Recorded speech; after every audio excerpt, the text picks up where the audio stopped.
Who creates addiction, আমাদের নেশাতে আসক্তি কে করে, বা কোন গ্রহের জন্য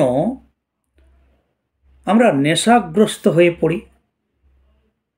এ প্রসঙ্গে আমার থাম্বনেলেই দেওয়া আছে, নিশ্চিত আপনারা দেখেছেন, যে রাহুর যে রত্ন গোমেদ, তার যে রং বা কালার, আমাদের সুরা বা মদ, তার যে কালার বা রং সেম টু সেম।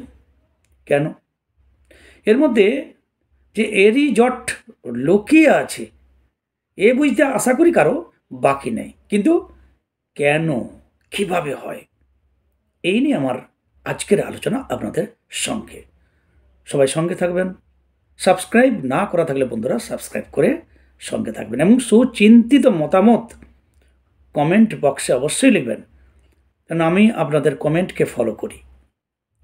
সেই কমেন্টের মধ্য দিয়ে আমি আপনাদেরকেও ফলো করি, আপনারা ফলো করবেন, আমরাও আপনাদেরকে ফলো করবো। এই মিলে আমরা শুধু সুখে সংসার করতে পারব।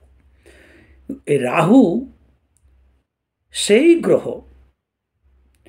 যা কলির একমাত্র ফেভারিট, অর্থাৎ কলিযুগে কলি প্রবেশের জন্য যে 9টা গ্রহের মধ্যে যদি সেরা গ্রহ হয়, যার মধ্যে দিয়ে তিনি সহজে আমরাকে গ্রাস করতে পারেন, আর সে হলো রাহু, যাকে ইংরেজিতে ড্রাগন হেড বলা হয়। আমাদের এই হাতের এই অংশটা ভালো করে দেখুন, এই অংশটা, এইখানটা দেখে আমাদের রাহুর উচ্চ নিচ্চ শুভ অশুভ অবস্থান বোঝা যায়। আমাদের এই বৃদ্ধাঙ্গুষ্ঠীর আর এই শিরোরেখা শুরুর মধ্যকার এই অংশটা, এটি রাহুর অংশ। নেশাতে আসক্তি সৃষ্টি করে কে? এই হাতে থেকে পাই, আবার হরস্কোপেও আমরা রাহুর অবস্থান পাই। মূলত রাহু নিচস্থ হলে, কাটাকুটি জাল চিহ্নযুক্ত হলে, কালো স্পটযুক্ত বা তিলযুক্ত হলে, সেই গ্রহ, রাহু গ্রহ আমাদের যার হাতে থাকবে তিনি নিচ দশা ভোগ করবেন, অর্থাৎ কুফল অশুভ ভাব পাবেন। যার উচ্চস্থ তিনি শুভ ফল পাবেন, তিনি শক্তি লাভ করবেন। তাহলে রাহুর শুভ ফল কি না, পৃথিবীতে যত দৃঢ়প্রত্যয়, দুঃসাহসিক অভিযান, দুঃসাহসিক কোনো কিছু কাজ যদি হয়, বিরাট দুঃসাহসিক কোনো কিছু আপনি সিদ্ধান্ত নেন, ডিসিশন নেন, ডেফিনেটলি সেখানে রাহুর ভূমিকাটাই অবশ্যই আছে। রাহুর জন্যই আমরা দুঃসাহসী হতে পারি, অকুত ভয় রাহুর জন্য হয়। আবার রাহু নিচস্থ হলে তিনি ভীতু হবেন, কাপুরুষ হবেন, এই ধরনের উপমাযুক্ত কথাও আমরা বলে থাকি। এই রাহু যদি খুব নিচস্থ হয়, দৃষ্টযুক্ত হয়, তখন আমরা নেশাগ্রস্ত হয়ে পড়ি। এখন বলবেন, সুরা তো দেবতারাও খেত স্বর্গে। আবার রামপ্রসাদের গানে আছে, সুধা পান করি না আমি, সুরা খাই জয় কালী বলে। এখন যতক্ষণ আমরা, যারা একটু আধটু মদ্যপান করেন বা সুরাপান করেন, সুরাকে এনজয় স্বরূপ পান করছেন, ততক্ষণ পর্যন্ত সুরা আপনি পান করছেন। আর যখন গলা ভর্তি হয়ে যাচ্ছে, হুঁশ থাকছে না, রাস্তাঘাটে পড়ে থাকছেন, কেউ বাড়ির লোক খুঁজতে যাচ্ছে, কুকুরে তার মুখমণ্ডলের উপরে প্রস্রাব করে দিচ্ছে, এহেন যখন অবস্থান হয়ে যাচ্ছে, তাহলে এটার নিশ্চিত তিনি রাহুর আন্ডারটেকিং, রাহু তাকে গ্রাস করেছে। একটা দুটা বিড়ি সিগারেট খাচ্ছেন, মালুম হচ্ছে না, কিন্তু যেদিন যার ওই বিড়ি না খেলে, সিগারেট না খেলে পায়খানা হয় না, সেদিন আপনি বুঝবেন যে আপনি রাহুর পুরো রেস্টে, তার আন্ডারটেকিংয়ে আছেন, রাহুর করায়ত্তে আপনি আছেন। তখন রাহুর নির্দেশ মতোই, তার মতোই আপনি চলবেন।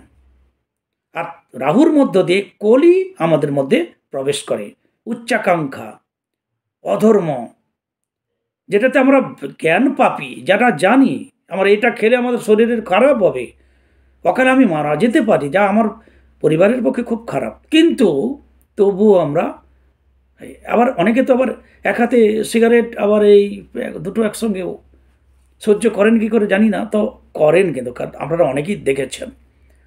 তার রাহুটাকে ভাবুন দেখি কি ভয়ঙ্কর। আর এহেনও যারা করেন তারা বেশিরভাগই উচ্চ শিক্ষিত, খুব উচ্চ শিক্ষা, উচ্চ কর্ম। কেউ কেউ তো বলে আমি এত কর্মের চাপ, নাকি এরকম না করলে, এরকম না খেলে নাকি ঠিক ব্রেন খোলে না।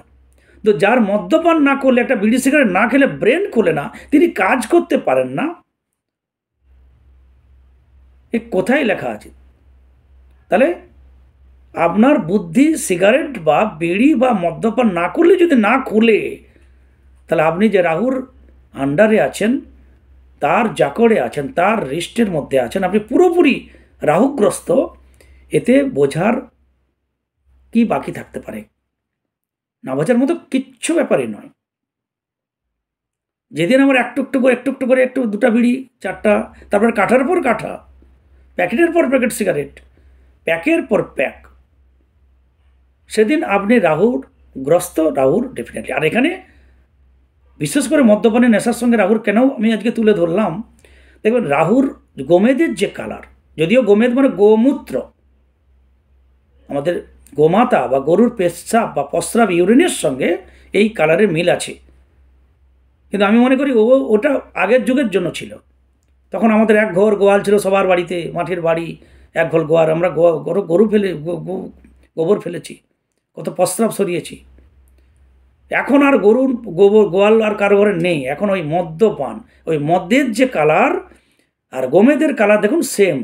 এখানেই প্রমাণ হয় রাহু আমাদের নেশা পানি, মদ্যপান করানোর অভিপ্রায় সৃষ্টি করে। নিচস্থ রাহু হলে তিনি কারো কথাই শুনবেন না, তিনি ওই পথে চলে যেতে থাকবেন।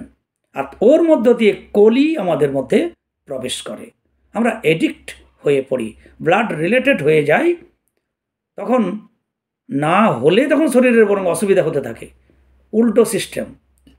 হঠাৎ করে খুব বছরের পর বছর কেউ মদ্যপান করছেন, আমি ডাক্তারবাবুরা তো অনেক আমার কাছে হাত দেখাতে আসেন, তাদের কথা বলছি যে তখন তার ব্লাডটা মাথা থেকে একদম হৃৎপিণ্ড সব জায়গায় ওই অ্যালকোহলযুক্ত ব্লাডটা ঘুরে ঘুরে ওইটাই ন্যাচারাল হয়ে যায়।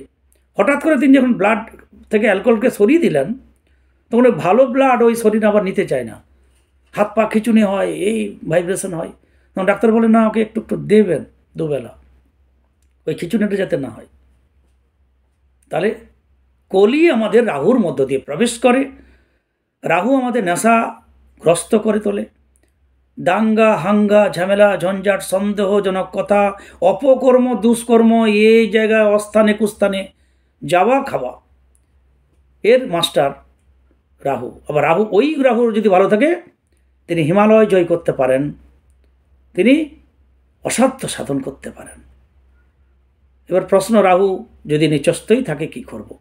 অবশ্যই যারা নেশাগ্রস্ত, খুব মদ্যপান করেন, তারা তো ডেফিনেটলি আপনারা গোমেদ পড়বেন, 10 থেকে 12 রতির গোমেদ, সিংহলি ভালো কোয়ালিটিযুক্ত গোমেদ পড়বেন, উপকার পাবেন। আর রাহু সন্তুষ্টির জন্য নিয়ম তার সঙ্গে করলেন। আবার গোমেদ যদি নাও মানেন, তাহলে কি করলে আমরা রাহু থেকে ভালো হবে? অনেকে বলেন বা অনেক তথ্য আছে যে শনিবার নকচুল দাড়ি না কাটা, এটা একটা থিওরিতে আছে। তবে আমার গুরুদেব যে থিওরিটা দিয়েছে হয়তো আপনাদের অনেকের জানা নেই। রাহুকে সন্তুষ্ট করার জন্য গুরুজনের সেবা, গুরুজনদের শ্রদ্ধা, রেসপেক্ট করতে শিখতে হবে আমাদের। পিতা মাতা, গুরুজনদের, বা যারা ঘরে আছেন, শ্বশুর শাশুড়ি, সে আপনি ছেলে আপনার শ্বশুর শাশুড়ি হোক, বা ঘরের বৌমা শ্বশুর শাশুড়ি হোক, যারা প্রাণীকে রেসপেক্ট করবেন, শ্রদ্ধা করবেন। একটা ঘরে বিড়াল আছে, হয়তো একটু মাছটা টেনেই নিচ্ছে, ঝাঁটা জুতো আমরা অনেকে ফিকে ফেলে দিই, তার থেকে ফিকে মারি আমরা। গদা বাংলা একটা আছে, আমরা ঝাঁটা জুতো ফিকে মারি, এটা একদমই ভুল। বিড়ালের ধর্মই হচ্ছে মাছকে চুরি করবে, শিকার দিকে চাকিয়ে থাকে কখন শিকার ছিঁড়বে। বিড়ালের ভাগ্যে শিকার ছিঁড়া কথা আছে। বিড়াল হোক, কুকুর হোক, পোষা কোনো প্রাণী হোক, বাইরের কেউ হোক, মানুষজন হোক, তাদেরকেও শ্রদ্ধা করতে হবে, রেসপেক্ট করতে হবে। সেই সঙ্গে মানুষ পৃথিবীর সবথেকে শ্রেষ্ঠ জীব, আমাদের গুরুজন, পিতা মাতা, তাদের যদি আমরা সেবা করি, শ্রদ্ধা করি, মা বাবার কোনখানে কষ্ট হচ্ছে তা যদি সন্তান বুঝে তার সেই ব্যবস্থা করে, শীতে মা কষ্ট পাচ্ছে, তো একটা গরম পোশাক ইমিডিয়েট আনতে হবে, একটু পাতলা হয়ে গেছে বিছানা, একটু লেপ একটু আনতে হবে কষ্ট করে। তাহলে এভাবে তারা যদি খুশি হয়, আর শীতকাল বলে এটা বলছি, গরমের দিনে পাখার ব্যবস্থা করতে হবে, এবং মা বাবাকে খুশি রাখতে হবে, তাহলে রাহুদেব সন্তুষ্ট হবেন। এটা সেরা প্রতিকার। পিতা মাতা সেবা করলে সব গ্রহ সন্তুষ্ট হবে, ঈশ্বর সন্তুষ্ট হবে, রবি সন্তুষ্ট হবে, কিন্তু সবথেকে বড় কথা রাহু সন্তুষ্টির সেরা উপায় রেসপেক্ট করা। কেন রাহু নিচস্থ হলেই আমরা অসম্মান করি মানুষকে, গুরুজ্ঞান হারিয়ে ফেলি, তখনই পতন হয়, মৃত্যুর কারণ পর্যন্ত হতে পারে। রাবণকেই ধরুন না, ভালো উপদেশ দিল, তার গুরুদেব বলছে একে অ্যারেস্ট করো, মানে বন্দি করো, কি অবস্থায় গিয়েছিল? রাহুর জন্য। রাহু নিচস্থ হলে তার মধ্যে দিয়ে কলি প্রবেশ করে। রাহু সন্তুষ্ট রাখা আমাদের ভালো হবে। প্রতিকার বললাম, যদি আপনারা মনে করেন যে আমি যা বলছি এটা মনে হচ্ছে যেন উপকারী, তাহলে মানলে ভালো হবে। আমার অভিজ্ঞতা আমি আপনাদের শেয়ার করে চলেছি, শেয়ার করব। কারো ধার করা কথা আমি আপনাদের শেয়ার করব না বন্ধুরা। সবাই ভালো থাকুন, সঙ্গে থাকুন। জয় গুরু।